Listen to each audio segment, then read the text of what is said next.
Hi friend, आज मैं आपको छोटों के लिए बड़ों के लिए बम बम भोले। आज मैं आपको पशुपति नाथ का व्रत कैसे करते हैं, इवन पंडित जी प्रदीपनी मिश्रा बता रहे हैं कैसे करते हैं। आपका विश्वास होना चाहिए। आप शिव जी का भरोसा करो और व्रत करो। 100% आपको सफलता मिलेगी ही मिलेगी। 100%। बम बम भोले। किसी को शिव महापुराण का कोई उपाय बता देते हो, आप शंकर जी का कोई उपाय किसी को बता दिया, पशुपति व्रत कर ले उससे ऐसा हो जाएगा, तू परेशान है ना, कर ले। किसी को बता दिया ऐसा कर ले, ऐसा कर ले, तुमने 2 बार कर लिया, तुम्हारा नहीं हुआ पर उसने करा, हो गया। कारण क्या था? उसका एक कारण था, उसने तुम्हारी बात पर विश्वास कर लिया और तुम महादेव पर विश्वास ही नहीं कर पाए। अंतर यह जाता, उसने करा, हो गया।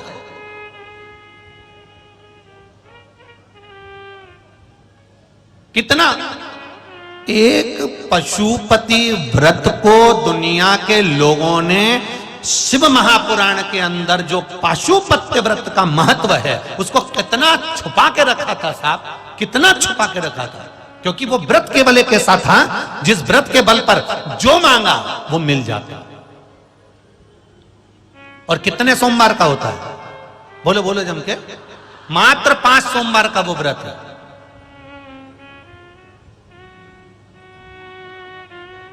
सुबह पूजा की थाली लेकर जाओ, भगवान का अभिषेक पूजन मंदिर में कर आओ।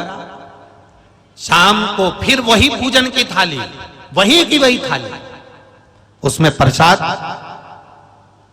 और दिए कितने?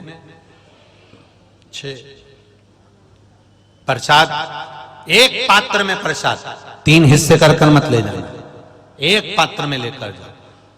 मंदिर में जाकर शाम को प्रदोष काल में फिर पूजन कर लो। पूजन कर कर प्रसाद के 3 हिस्से कर दो। मंदिर में 6 दिए थाली में से उतार कर जमीन पर रख दो। भूमि पर रखकर 5 दियों को जला दो, प्रज्वलित कर दो। प्रसाद का 2 हिस्सा, 5 दिए जो जलाए हैं वो मंदिर में छोड़ दो। प्रसाद का 1 हिस्सा और 1 दिया जिसको जलाया नहीं है वो जमीन से उठाकर वापिस अपनी थाली में रख लो। बाबा को विनती करो, आज मेरा पहला पशुपति व्रत है बाबा, इसको स्वीकार करना। मीठे का प्रसाद लेकर जाना है, घर में बना कर लेकर जाओ। उतना ही बनाना जितना मंदिर में लेकर जा रहे हो, उसके 3 हिस्से करने के लिए। ज्यादा मत बनाना। पति पत्नी भी अगर व्रत साथ में कर रहे हैं तो दोनों का प्रसाद अलग अलग बनना चाहिए। कढ़ाई को वापिस साफ करना, फिर पति के लिए वापिस बनाना। कई लोग एक ही कढ़ाई में हलवा ज्यादा बना लेते हैं, सीरा ज्यादा बना लेते हैं या खीर ज्यादा बना लेते हैं और उसमें से आधा हिस्सा पति के लिए निकाल देते हैं, आधा खुद ले जाती है। अब तुमने पहले ही तो कढ़ाई में से 2 हिस्से कर दिए तो उसका कोई फल नहीं मिलेगा। आप जितना बना रहे हो वो एक उपास के लिए होना चाहिए। पति का उपास है तो उसके लिए फिर दूसरा बनाओ, उसके 3 हिस्से फिर अलग। मंदिर में पहला व्रत करो, भगवान से विनय कर कर आइए।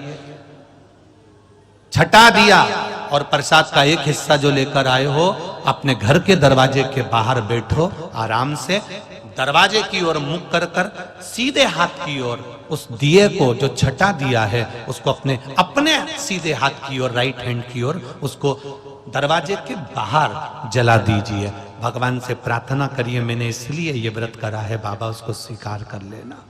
पहला व्रत कर कर घर में जाकर भोजन करो। भोजन करते समय सबसे पहले जो प्रसाद का 1 हिस्सा लेकर आए हो, पहले उस हिस्से को पूरा खाइए, उसमें से किसी को मत दीजिए। वो आपका व्रत का है, आपको खाना है, किसी को नहीं देना। एक चुटकी मात्र भी नहीं देना, 1 चम्मच मात्र भी नहीं देना। पहले मीठा का प्रसाद खाओ, उसके बाद भोजन करो। भोजन में ये जरूरी नहीं है कि आप मीठा ही खाना है। सुबेरे फलाहार भी कर सकते हो, भूखे रहते नहीं बने तो सुबह आराम से फलाहार करो, नमक का फलाहार करो। कोई मना नहीं कि तुम मीठा ही पूरा खाओ, आराम से।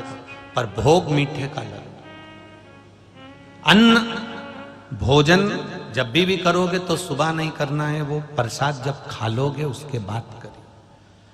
4 व्रत पूरे हो जाएं पांचवा व्रत जब आखिरी का व्रत रहे तब फिर वैसा की वैसे ही क्रम कर कर 108 या तो बेलपत्र हो या चावल का दाना हो या फूल की पंखड़ी हो, जो आप 108 ले जाना चाहते हो भगवान को चढ़ाने के लिए, एक श्रीफल 11 रुपए, जो भी आप शिव जी को समर्पित करना चाहते हैं बाबा को वैसी की वैसी पूजन कर कर। पर थाली जो सुबह लेकर जाओ वो थाली को धोना नहीं है, शाम को वही थाली जाना चाहिए, उस थाली को बदला नहीं जाता। समापन वाले दिन पांचवा जब व्रत रहे बाबा को 108 सामग्री समर्पित कर कर, श्रीफल समर्पित कर कर अपने हृदय की बात कहकर आइए, दिया लगाओ, वापिस अपने घर के अंदर प्रवेश कर जाओ। बाबा से विनती करो, मेरा विश्वास करता है अगर दिल से पशुपति व्रत किया है तो मेरा महादेव व्रत पूरे होते होते ही तुम्हारा कार्य सफल कर दे। ये पशुपति व्रत। बीच में रजस्वला धर्म आ गया, नारी 7 दिन तक काम नहीं करती, रसोई घर नहीं जाती, बीच में कोई बाहर जाना पड़ गया, बीच में किसी के यहाँ शादी में जाना पड़ गया, बीच में कोई गमी हो गई, कोई समाप्त हो गया, किसी के यहाँ बच्चा हो गया, तो उस व्रत को 2 व्रत होने के बाद, 1 व्रत होने के बाद, 3 व्रत होने के बाद अगर ऐसा कुछ हो जाता है तो व्रत को वहीं पर रोक दो, फिर अगली बार जब पूर्ण तरह से अच्छा हो जाए तब व्रत फिर चालू कर दो। 2 पहले हो चुके हैं, अब अगला करोगे तो वो तीसरा ही कहलाएगा, वो तीसरा व्रत।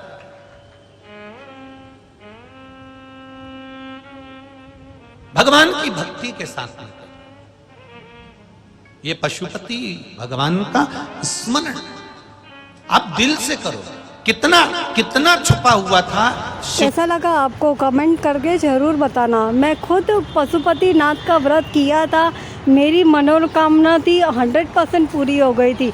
मेरे को ऐसा लगा मैं फ्रेंड को भी बताऊं, हर किसी का मन की इच्छा होती है पूरी होगी। मम्मा